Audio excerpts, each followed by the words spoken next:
you're gonna have a hard time convincing me of that with the way things have been going lately. Kev, let me ask you this. Yeah. Are you in favor of worshiping false gods? Because if you're saying that you want to become the GOAT, you're effectively saying that Cyril would no longer be the GOAT. And truly, to me, that is the greatest sin of them all. We're going to start up here in the top left-hand or top right-hand side of the map. Before he can respond, representing Team Alpha X, he is Zoun. That was a real introduce the players moment. In the bottom left side, we look in the main base of our Taiwanese representative at the season finals. It is Haas.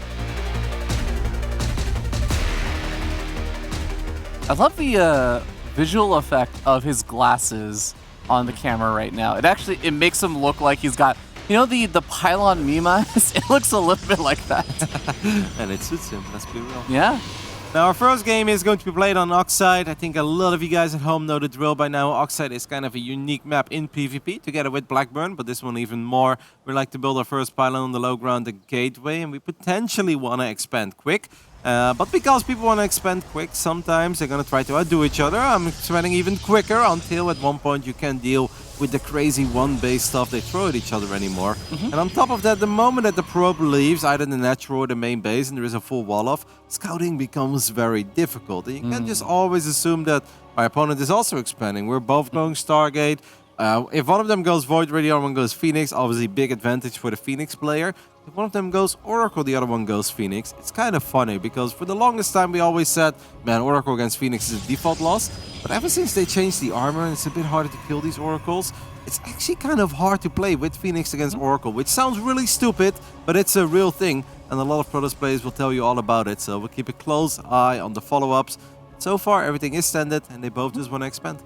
Yeah, only little difference over here is that Zoun does let his initial Zealot finish up, as this is, again, that map where you try and block your opponent's natural and everything, and we end up seeing that not really a whole lot of blocking ends up happening. I mean, neither the players even really end up canceling any buildings or building any pylons to try and block things out, so we'll see if the Zealot is going to actually provide a whole lot of value for Zoun in the immediate stage, but we already do see the Stargate coming out very quickly there for Haas. Yep.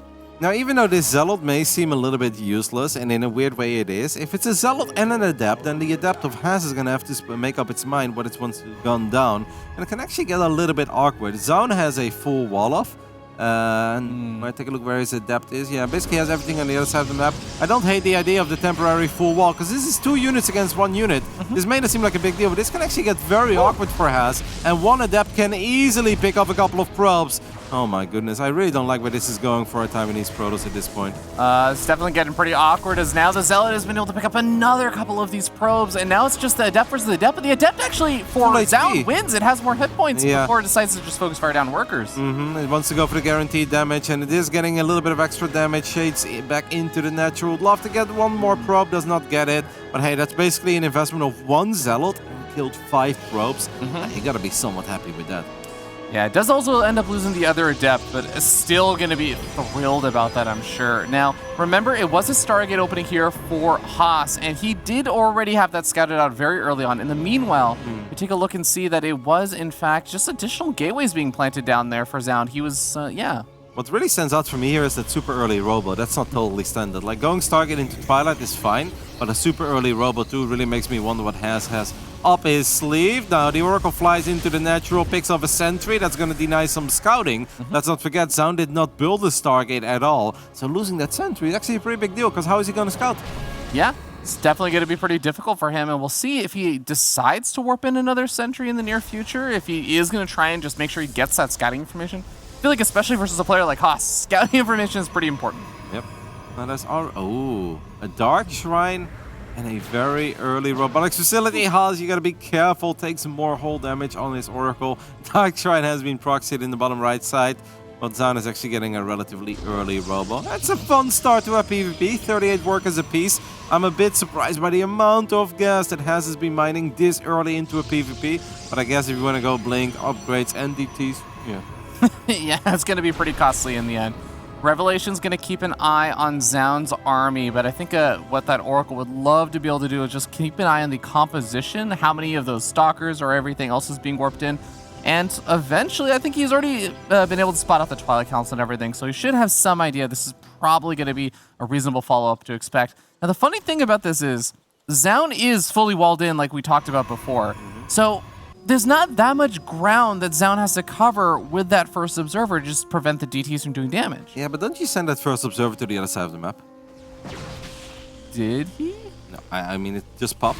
It's been revelated. Has now knows where the observer is. Has obviously doesn't have to fly in immediately. He can also just be a little bit patient and be like, I'm gonna wait, because now I know it is an immortal follow-up. So if that observer does leave the natural of Zoun, this can actually get a little bit tricky. It does not leave the natural yet. But now even just dropping a single Dark Templar into the main base would be big.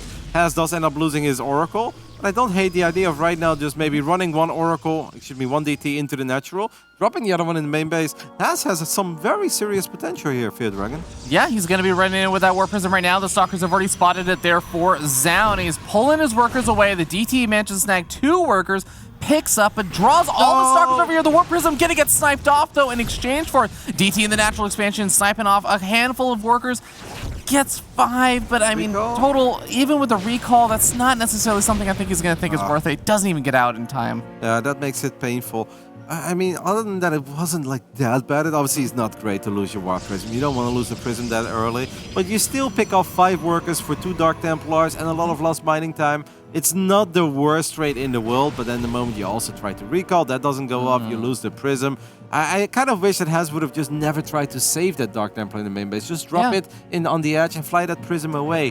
Why so greedy? If you know you're going to do damage anyway, why do you want to like get everything perfect? But it doesn't mean that this game is over by any means. We do have an Immortal popping out for Has.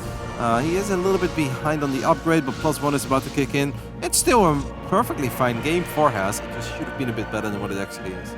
Yeah, there's a few Stalkers ahead over here for Zoun, and the Immortal is a lot earlier there for Zoun, so he can move across the map and get there in time to match the Immortal count there for Haas. Haas should have his units in position. And he's, of course, going to have the shield battery available, so it looks like Zoun is mostly going to back off with the majority of his units, but 4 Stalker hit squad. It's back, baby. He's going to be able to one-shot some workers over here. Gets one that is just popping out. Forces a warp in over here.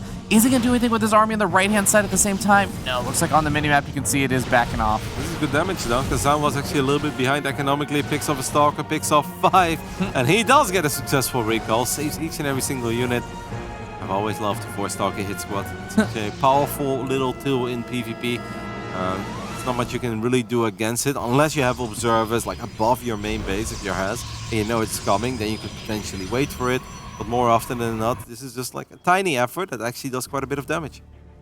Yeah, now we are going to see the Stalkers for Haas starting to move across the map over here, and they are trying to get pretty aggressive. We're seeing some Blink Stalker micro on both sides. Immortal also joined over in the fray here for Haas. Where is, okay, Zoun does still have his Immortal with him.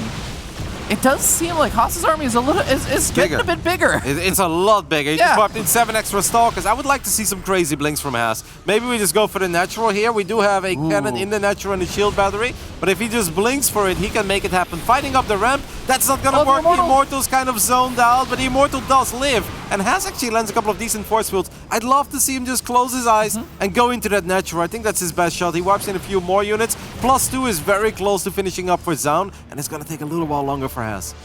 There's going to be a very, very short time frame where you can take advantage of that. But it is as these players both have their armies in constant vision range of each other. The Photon Cannon, the Immortal on the high ground, just slowing down Haas. He's kind of just stalling and delaying right now. What is his game plan? What is he planning to do right now? I think we're going to try to win with +2. That's kind of, I mean, he still has some money. He's going to wipe in a few more units. He's got so many. Not sure if Zoun is looking for that Prism. I think he is going to try to pick up the Prism. The Archon is kind of nice, but it's really not that important. I love the blink on the Prism. The Prism does go down, but Haas still just has way more units, and Archons are a bit clumsy in these kinds of fights, and that's why it just went down immediately. Can Haas forward blink? Can he get on top of the Prism and the Immortal? He wants to just stay at range for now.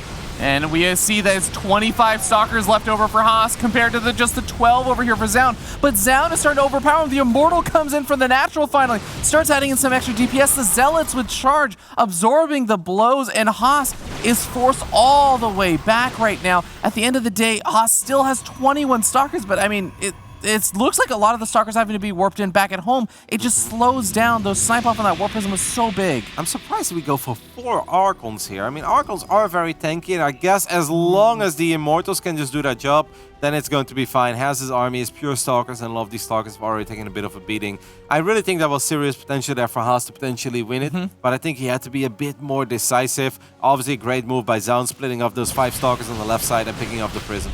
Oh, nice pick off on that Archon. He's going to be able to snag that without taking any losses, at least just yet. We'll see if the Stalkers for Zoun decide to blink a bit more aggressively, but it's going to be definitely dangerous. Zoun going to be falling a little bit behind the upgrades now. His +3 weapons already starting up there for Haas and getting a nice little lead on that. Getting up a robotics bay, getting up his 4th base at the same time as Zoun, but it does feel like Haas's transition is getting set up a lot faster than Zoun's. Yeah, but Zoun's army at this point is just a lot better. Like, Blink Stalkers are great, but they are not great in attack move fights where there are 4 Immortals on the side of our Korean Protoss. And the only thing that Zoun really needs to do is just make sure that he doesn't lose all 4 Immortals. The Archons, they are a bit silly, but they are going to be tanky and they're going to make it hard for these Stalkers to even get in range of these Immortals. Do we even have charge on the side of Haz? I don't think we do. We do have a battery overcharge, and if there's one way to win a fight, it is with battery overcharge, but Zoun knows that. He picks it up immediately. We've got a big warp in of a lot of slow Zealots. That warping kind of gets cancelled. We do blink on top of the Immortals. This is such a hectic fight, but 4 or 5 Immortals, that's normally just a little bit too much to blink into.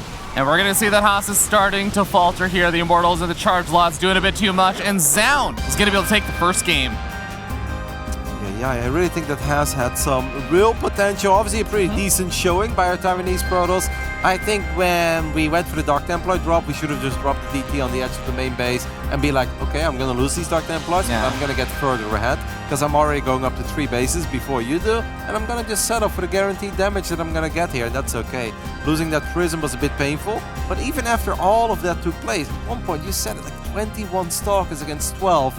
It is tricky because there's ramps on both sides. There's a ramp going into the 3rd, there's a ramp going into the natural. You don't always know exactly what's there, but Haz is normally a man who's not afraid. Yeah. And I would have loved to just see him fly his Prism into the natural and just blink all the Stalkers on top of that 1 Immortal, because I really think there was a real opportunity there. Yeah, I mean, if you consider the fact that a lot of Zoun's army during that fight that you were talking about there, it was not just the Stalkers, it was like some of the Zealots that were getting warped in, it was the Immortals. They have to make it through that wall, and you can effectively use your opponent's wall against you. You can get in on top of that Robo, and you can see this is right around that time. There's just that 1 Immortal that's up on the high ground, and that's... The War Prism snipe-off was big, but I agree with you that our size of the army here for Haas was just absolutely massive. Yep, would have been so nice if you would have just been able to get into that natural, pick up the battery, pick up the cannon. Like, fighting here is almost the worst thing you can do, especially after losing the Prism. Like, maybe before this final move up this ramp, it wasn't even that bad yet. It was still a very close game. But I think without a Prism, trying to go up a ramp into defensive reinforcements, into cannon and batteries, yeah, I think that was a little bit too much after losing the Prism. And this fight got a little bit hectic. I love that pylon snipe, by the way, by Zoun. Because even though those Zealots were slow Zealots, they obviously would have been on top of their targets immediately. So they actually would have had a little bit of an impact. But well done there by Zoun. Would have absorbed damage, done extra DPS, as Zealots do actually out DPS a Stalker if they're at point blank range. So nicely done there by Zoun. Overall, even though it was kind of like a little bit of a scary moment there with the army size, Zoun still played an overall pretty solid game. Yeah, absolutely. But I think there was, like I said twice already, I think there was a real opportunity for Haz. And I gotta say, what I find interesting is that Zoun wanted to go into Archons so quickly, because Archons are actually not that good if it's Stalker against Stalker. Like, they are tanky, but they cost a lot of gas and they don't really do a whole lot. But I guess what is nice about having those beefier units is that once you have Archons too, you make it a bit more awkward for Stalkers to get in range of Immortals, because obviously if Stalkers would have a blink forward, they're all going to be clumped up, and then suddenly Archons are going to be alright as well. Yeah, that makes sense. I guess what my thought process was it was when he was being the defender there, and I know that Archons can be incredibly valuable when it comes to shield battery overcharge and absorbing a lot of those damage. And it's like if you have the Immortals or the Stalkers, something that's just getting one shot by the Stalkers, it's like, oh, shield battery overcharge doesn't get to play as much of an impact. But definitely interested to see if he decides to continue those kind of decisions with the earlier Archons versus like Stalker compositions.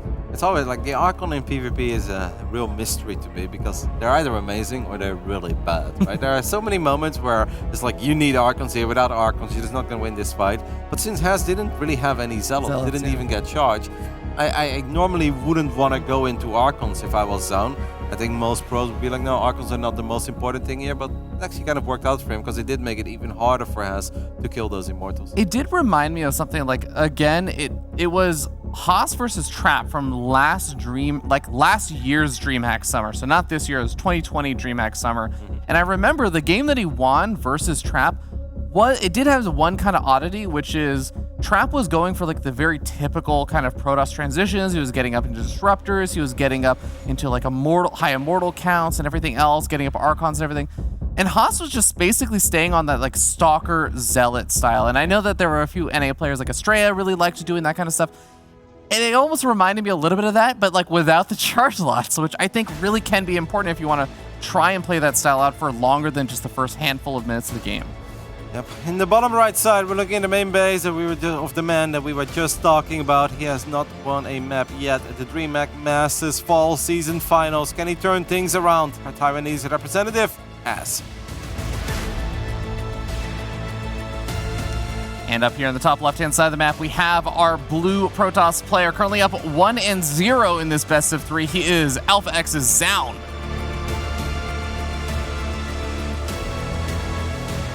You guys joined us later. The winner of this PvP will move on to the deciders match of today. Duke it out with Trap to determine who is going to be the 8th player to make it into the playoffs. The playoffs will start tomorrow. I really can't wait. I think it's going to be a lot of fun. I'm loving the lineup of players that we have so far in the playoffs. Parting, Gabe, Dark, Time, Bunny, Clem, Cyril today.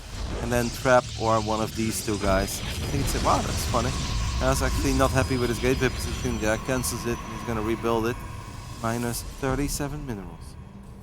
Yeah, I mean, it's less about the minerals and more about probably like the nerves or like the confidence level. It's never a good feeling when you start off a game like that and you're like, oh god, now all of my minerals are like on odd numbers, and it just is not a good feeling.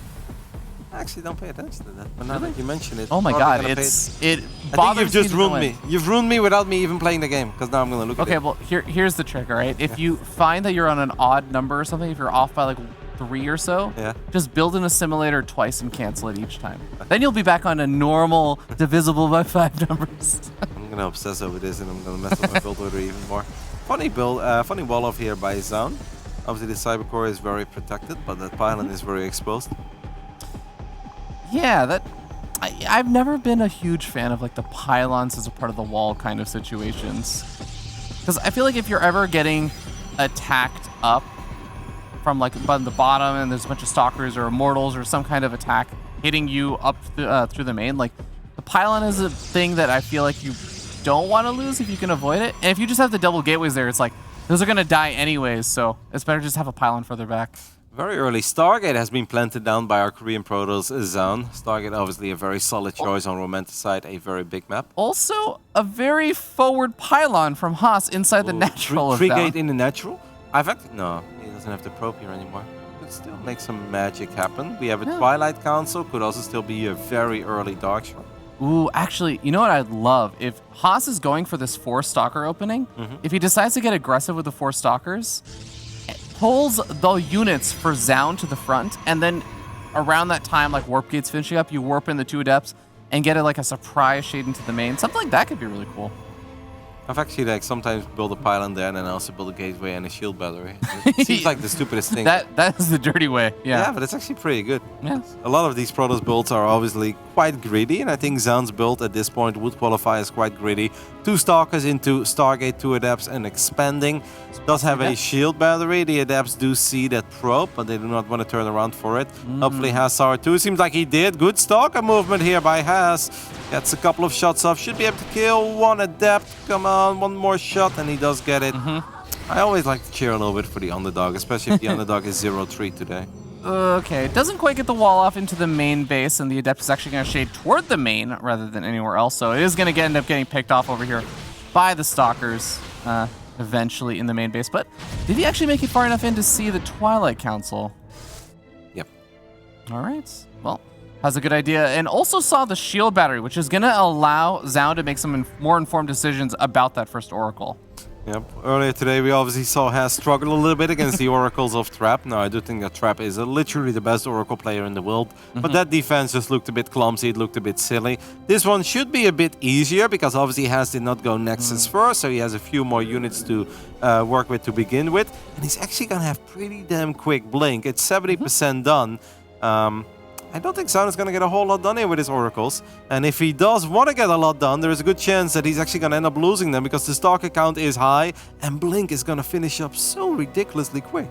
Yeah, and one of the issues that I think we both had with Haas in that last game, or that last series that he played versus Trap, was his Stalkers just literally weren't in the mineral line. Not only is his natural cover with that, but even in the main base, he's got those 3 Stalkers there. That should be plenty alongside the shield battery to ensure not too many workers die. So Haas looking strong. Yeah. And now that Blink has finished up, it is just danger zone for the Oracles to stick around too much longer. Interesting as well that Zoun's follow-up is that robotics facility and he's been cranking out Immortals. Gives me the idea that maybe he doesn't even want to get Blink in the first place. And maybe Zoun is gearing up for just Immortals straight into Zealots with charge and then we're going to get a couple of Archons down the line. I do feel that Haas right now is in a spot where he can comfortably go up to 3 bases. He's got Blink Stalkers, yeah, that's why he just planted down the Nexus. I'd love to see it. Yeah, absolutely. I mean, if your opponent is not going to go for any of the mobile units, it's pretty hard to just move across the map with Immortals, not get kind of gradually picked away at or something by the Blink Stalkers and have all kinds of headaches coming your way. Haas also starting up his Forge a lot later, but I think Zoun's Forge finished up and he still hasn't done anything with this. Still hasn't started the +1 weapons. I think Zoun is a little paranoid because he's playing against Haas and he's like, DTs or not something? Yeah, well, either DTs or very fast Blink Stalkers with a random Gate Rainer pylon on your side of the map. Suddenly he blinks on your Immortal, and if you lose an Immortal, you lose the game. So I think Zoun was just kind of trying to figure out what the crazy Taiwanese mad proto scientist was up to. We know everything is relatively standard, but that's very easy for us to say. I would like to see Haas start up Charge this game, though. Like, I know that he loves his Blink Stalkers and stuff, but Charge is so cheap, and there are really some moments where it could make the difference in a hold, or you just barely not having enough units. Yeah, the Zealots just being able to get to the front lines is so impactful, and being able to absorb the shots. They just tank so much more damage than the Stalkers do, and they're cheaper. So it's hard not to be able to just find a way to afford that upgrade, but, well, yeah. Kudos to Zoun, by the way, for not being stubborn and be like, man, I opened up with a Stargate, I made 2 Oracles. I saw Trap killed like 22 workers. I want to kill some workers too. Because he really would not have been able to kill almost anything. The Stalks would have blinked. He would have definitely lost 1 Oracle, maybe 2. And it really does take a mature player to just realize, you know what? There's nothing I can gain here. Let's at least keep them alive so I can get value from these units in a very different manner. I'll be honest, Fear Dragon, after 11 years, I'm still like, if I have 2 Oracles, I want to kill probes. I always end up losing them. Yeah, you see those little highlight visions of Trap microing his Oracles around. Yeah, it's like one of those Gemini highlights or something comes into your hand. It's like, I could do that. Not today. It's like, it's never too late. My opponent's got 22 Stalkers and Observers around his bases. I'm like, here we go. God, didn't work. Oracle's going to make their way into the main base over here. This does make it a little bit more difficult to get out. I think they can barely squeeze back behind that natural expansion. Revelations tag most of everything they want to see, so yeah, just keeping an eye out on any kind of crazy things that could be potentially happening, which I don't think there's anything too crazy from Haas. Haas has 550 gas in the bank. He has still not started Charge. It's very, very important. Could maybe start up +2, but he's not doing that. It almost feels like he's going to try to win with just pure Blink Stalkers +1. Into all these stasis traps, into 3 Immortals, we're going to get some absolutely nuts Blinks. Because if you just fight at a distance, the Immortals will obviously have way too much DPS. They do have that Robo Base, so it seems like Haas just wants to play pure Blink Stalker into Disruptors. If you get a couple of Disruptors out, they're obviously going to be absolutely fantastic against these beefy high HP units, the Archons and the Immortals. Sometimes it's hard to get there, especially if you don't even invest in Archons and Zealots with Charge. Well, the Stalkers are going to start poking on forward, and like you said, we're going to need some Alpha Star levels of Blink Micro over here to try and make sure that he can find value. He's going to start finding value pretty quickly over here.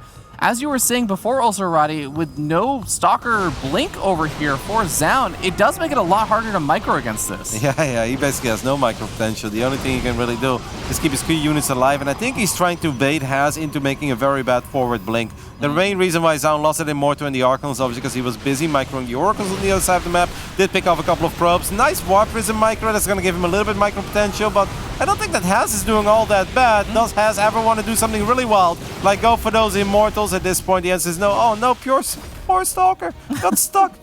Wrong place to blink. The high ground position over there does create a kind of interesting conundrum there for Haas. It's hard to actually break that just because the Stalkers constantly want to try and kite, but as soon as they get to that little low ground position, they really just can't continue to actually do that harassment over here. But Zoun actually goes a lot further south than I would have expected him to. Maybe he saw something else come in from another side of the map or something, but ends up finally get back into position, loses a pylon, and takes a bit more damage over here. The Guardian Shield is going to be able to really reduce some of the damage output over here for the Stalkers, though. I gotta say, Haz is playing really well so far, though. Yeah. +2 is almost done. We're not going for Disruptors by the looks of it. We're going for a couple of Colossus. Don't hate it. They're going to be very, very good against the Archons, of course, and in a weird way against the Immortals as well, if they can just stay at range. They don't have extended thermal lens yet.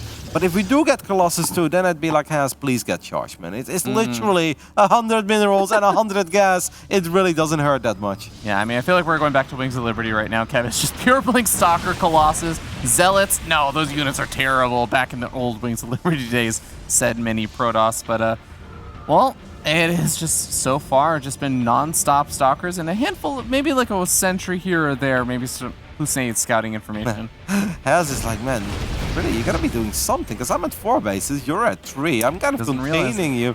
Yeah, he just doesn't know yet about this base at 9 o'clock. Now, I do think the moment he sees it, it's gonna be very difficult for Zoun to defend all of it immediately. I would have loved to see Haz also fire up +3, by the way, because +2 was done. He had a nice little upgrade lead, but slowly but steady this upgrade lead is disappearing. And I like both Colossus and Disruptors here, but I'd like to see him commit to one of either, and I would have liked to see him go double robo. Because now at this point I'm looking at these armies and I'm like, Zoun's army is actually quite a bit better, man. It really is quite a bit better. Like if a minute or two goes by, then I believe Haz's army will be better. But right now this army is very powerful. Is it powerful enough to attack into static defenses and maybe a Disruptor? But I think with the Phoenixes that we can lift it, I kind of think the answer is yes. And even though Haz has played a very solid game, I don't know if we can stop this very... Okay, this looks beautiful, by the way. Yeah, I actually really like also the way that he's walled things off. And remember, it's not a lot of Stalkers for Zoun. It's mostly these melee units, so they're going to have a hard time getting in and actually denying a shield battery overcharge over here, which is really nice.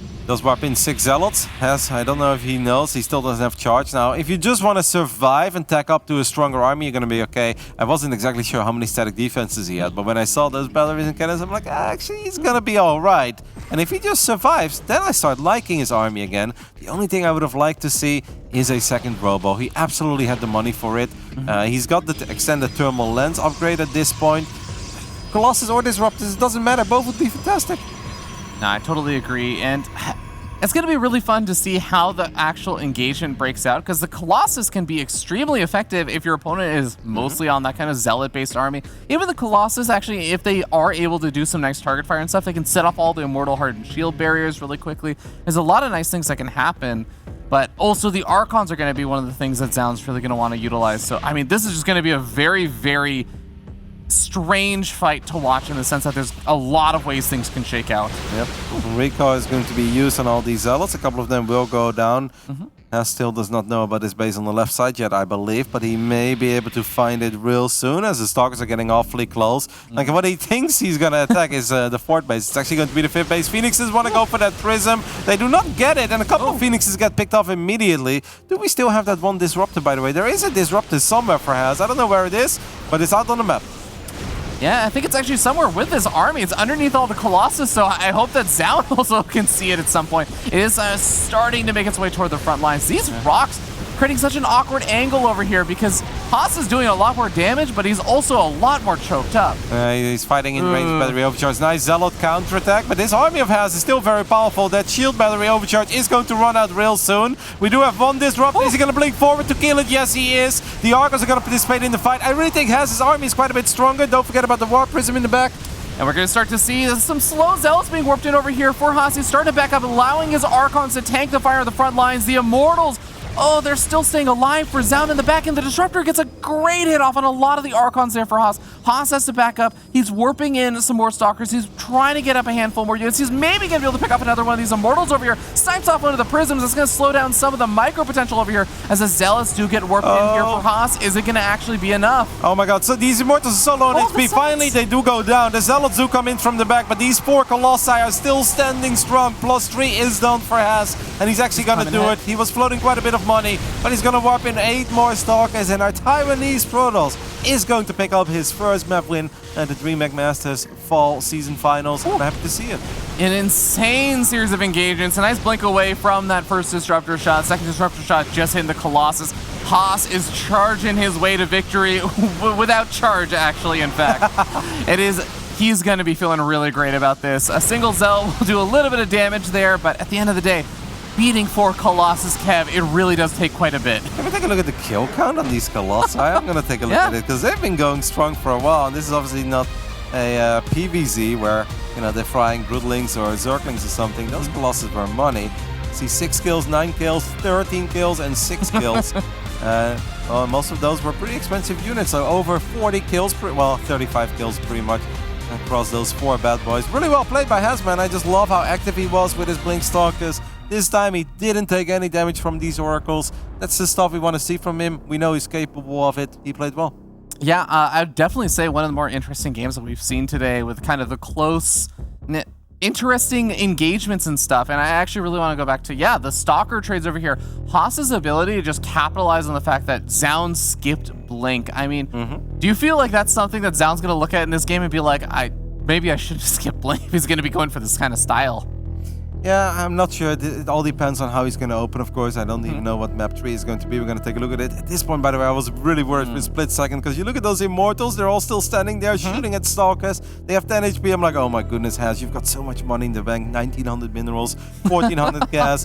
Don't do this, because there are these moments where Zealots and Immortals do get on top of your Colossus, and then they really just fold like paper planes. But well done. I actually really enjoyed that game, and I like it when the guys from the regions that are not as strong, obviously, as the players that come from the GSL or the European region, when they put up a good fight at the season finals.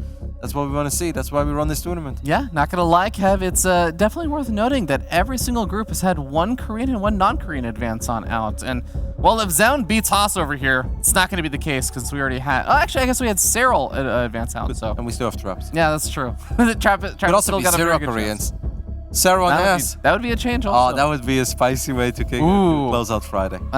Man, imagine Trap gets knocked out in the group stages again. Oh, that'd be a little bit heartbreaking as a Protoss fan. Well, there will always be another Protoss that takes his spot. Yeah, that's true. What a blessed group. Thank you, DreamHack admin Sinistro. Alrighty, let's get ready for the deciders match here in Group D, the lower bracket. Of course, we'll announce the bracket later today as well, the playoff bracket it is. But for now, we are going to determine who will face Trap in our last group stage best of 3 of the tournament. In the top left side of Lightshade, we're looking at the main base of a Taiwanese Protoss. It's Has. And his opponent down here in the bottom right-hand side of the map, representing Team Alpha X, he is Zoun. I'm generally just happy that he played well. Because that first series of the day was just a disaster, train wreck of a series. No shame in losing to Trap, we all know that, but yeah, that Oracle defense was painful to look at, and I'm sure that was painful for Has too. And then the cannon rush, it was really cool. It was a cool attempt, it was a cool idea. And then when it just barely doesn't work, you don't get the wall off, the game is just over, and you're like, oh man. I know he can do better, and I'm happy that he's showing us now that, you know, he does belong in this tournament. Absolutely, and I do want to give a shout out to Haas's recent team pickup, by the way. We haven't actually mentioned it, but it is Prep Esports. It is a team he got picked up by, I believe, like a day and a half ago, maybe like within the last 36 hours. So now that you say it's Prep, and look at that logo, and yeah, yep, you see it immediately. Yeah. But before, I had no idea what I was looking at. I was like, it definitely looks cool. Flashy, fancy, very tacky, very 2021, but I was like, I'm not sure. And I was like, oh, very advanced. I'm a fan. As am I. And, well, we already have a kind of funky little pylon placement there from Haas, just hiding one of his pylons, one of the typical PvP things you get to do. And we'll see if he does end up doing any kind of shenanigans, because honestly, Kev, the first game obviously was... it was a little bit of an unfortunate one, like in how things ended up planning out. But like I would say the first game and the second game, even though Haas made some kind of like somewhat different decisions, like not going for charge and stuff in that second game, I don't actually feel like he's been playing that odd, really. No, but I don't think he is that player anymore. Yeah. He's just a man of extremes. He's a man of greed, he's a man of cutting corners, and he can still be very cheesy, like we saw earlier today when he tried to cannon rush. But it's like he does it both in one best of 3. Nexus first and a cannon rush. Like, the man is just on both ends of the spectrum. Yeah, and I think that's what I really love about the kind of player Haas is becoming, because it's something that the desk was even praising about Zoun, and how Zoun is this player who can also, you know, can rush Maru out of the GSL, but he also has been able to play like really solid macro games as well, and I feel like Haas is starting to round himself out a bit more, which is great. Now, speaking of these openings, we see Twilight Council before Expand. Not totally standard. I would say the gold standard in this matchup is 2 Stalkers into an Expand, and then you get 2 more Gateway units, and then you can always drop a Twilight and a Forge. Has went for a very early Twilight. Still got the probe of the proxy as well, right? Yeah. Well, it's going to be Blink. He's actually going to 1-base Blink Stalker roll in. Oh, interesting. Because he's now already going up to 3 gateways. Mana did this against Drogo on Jaganata in the DreamHack Masters Europe. Do you remember that? Yeah, I do remember seeing that. And, well, he can... Oh, boy. Well, Zoun really does not have an idea, because you wouldn't be building a shield battery in your main mineral line if you knew this was going to be coming your way. He's going to have a Stargate also starting on up. He should be able to get out something defensive with that Stargate if he is able to figure this out. The biggest moment right now is the probe of Zoun, exactly. This probe in the natural. It gets into the natural of Haas. It sees nothing. What it will see now is 5 Stalkers. It may not see... I don't like that Phoenix, man. I don't think Phoenix is the right call here. Oracle? I don't hate it, but I would prefer indeed a Void Ray, because I think at this point you don't need to worry about anything else. You don't need to worry about killing probes. You don't need to worry about a stasis trap. Maybe a defensive one is nice. I think what you need to worry about are all these Stalkers that are just gonna blink into your natural and are gonna try to straight up win. That is Haas's game plan right now. He's not thinking of anything else. Haas just wants to win this game. 1 battery may not be enough, Ravi. I'm definitely worried for Zoun right now, and his Stalker did circumvent the proxy pylon and the proxy gateway over here. It might be able to catch it kind of coming back over toward this, but I mean, that actually also gets a little bit weird too, because Stalker's probably going to die if it gets caught by something. He drops a Robo. I think it's too much, man. Now he has Expanded, he's got a Stargate, he's got an Oracle, he's got a Robo. None of these things are going to help against these Blink Stalkers. If I'm Haas, I blink forward, I kill that battery, or I just one shot. Oh my goodness, Zoun may very well be eliminated here by Haas, as Zoun has just spent his money all over the place, and Haas has put all of his resources into Stalkers. The 1-base Blink Stalker all-in is going to get the job done. 11 Stalkers to 2 right now. Zoun cancels the building that was potentially going to help him, but he just didn't have the time to get it up. The robotic facility going to be gone. It's just a handful of Stalkers left over. The probes being pulled. Zoun wasn't even ahead on workers before this attack. He was even on workers, and now it looks like there's not going to be much of a way for him to defend his natural, but the Oracle on the other side of the map is going to try and equalize the damage, and we'll see if he can somehow stabilize long enough to get up that Void Ray. I think there is still a shield battery in the mineral line, but can he really get up enough of a defense to survive that long? Well, maybe with Big Daddy Void Ray coming out, the battery overcharged, prismatic alignment. If Haas takes a very poor fight, but it's already 16 workers against 9. Haas can obviously just chill at home. He can make sure that he doesn't lose any additional probes. Can always just kill the Nexus and disengage, or he can just keep on going. The only thing that Haas shouldn't do is blink into a Void Ray that he then barely cannot kill, and it's being kept alive by battery overcharge. That's pretty much the only way that this game can ever go wrong. A recall? Is that the Oracle? Is he recalling the Oracle? Okay, it looks like that has to have been a mistake, right? That there's no way that was the intentional game plan there. I don't know. You think he thought he recalled it towards the main then, I guess, for a bit of extra DPS? Haas is going to take a look into the main base. If I'm Haas, honestly, like, this is a big match. I mean, it doesn't really matter. Haas gets the W. Zoun is forced to tap out. Some very questionable decisions there by our Korean pro.